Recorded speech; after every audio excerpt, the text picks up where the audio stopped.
Hi there, I'm Andrea Koppel, and it's Time for Coffee, the podcast where you get to hear firsthand what the jobs and careers that interest you the most are really like. Hey there, Java Junkies. Welcome to another K-Cup mini episode of Time for Coffee. By the way, K-Cups come in 3 sizes, single, double, and triple shots, or roughly 1 minute, 5 minutes, or 10 minutes in length. So if you don't have time to throw back an entire caffeinated career conversation, these K-Cup mini episodes of T4C can give you a quick caffeinated fix, whether you're on the go or you only have a few minutes to binge. So grab your mug and take a chug, because it's time for a caffeinated career double shot K-Cup with my guest, Lesli Linka Glatter.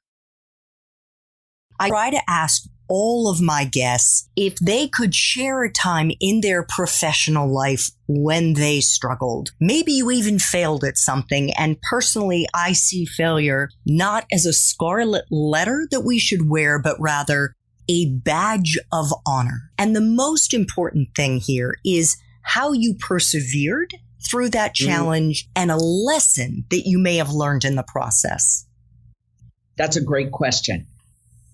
So I look back to a time where I was doing a pilot for a network, and they insisted on hiring an actor that I thought was wrong for the project. But they basically said, unless you hire this actor, we won't make the project. So of course I did.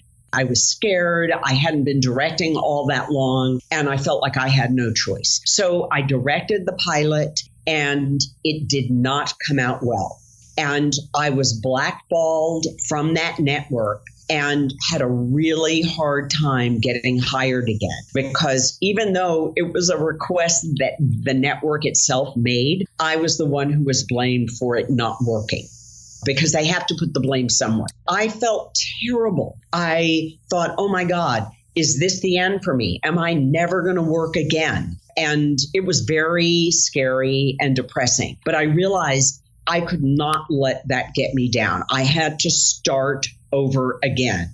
You know, even though I had probably been directing for maybe 6 or 7 years by that point. And I went out and did all the meetings again. I re-met everyone. I had to climb back on the bicycle and start again and be tenacious and not, you know, it only takes one person to say yes in a sea of no's. And it took a while, but I was able to get another job and to kind of, you know, rebuild myself again as a director. But it was hard. And I definitely had that feeling of like, oh my God, am I going to be able to do this? Or is this over for me? So I have to say that kind of tenacity is really essential. And also to remember that nothing ever stays the same. Everything changes all the time. So if you are at the top and everyone thinks you're fantastic, well, that's going to change. And if you are at the bottom and things look totally dismal and dim, you know that's going to change. It's not going to stay in that place forever. So we have to be able to deal with that constant flow and not give up. But in that need for tenacity, I think it's really important to remember the joy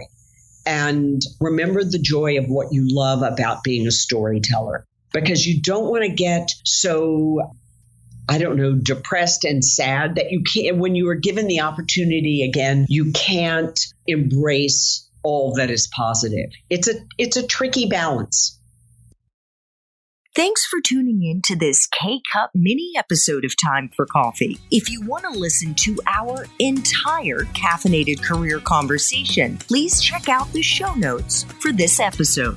Thanks so much for listening to Time for Coffee, where the professionals in the jobs that most interest you always have time to grab coffee, 24/7, no matter where you live. I have one quick favor to ask you. Remember to rate, review, and subscribe to Time for Coffee. Thanks so much.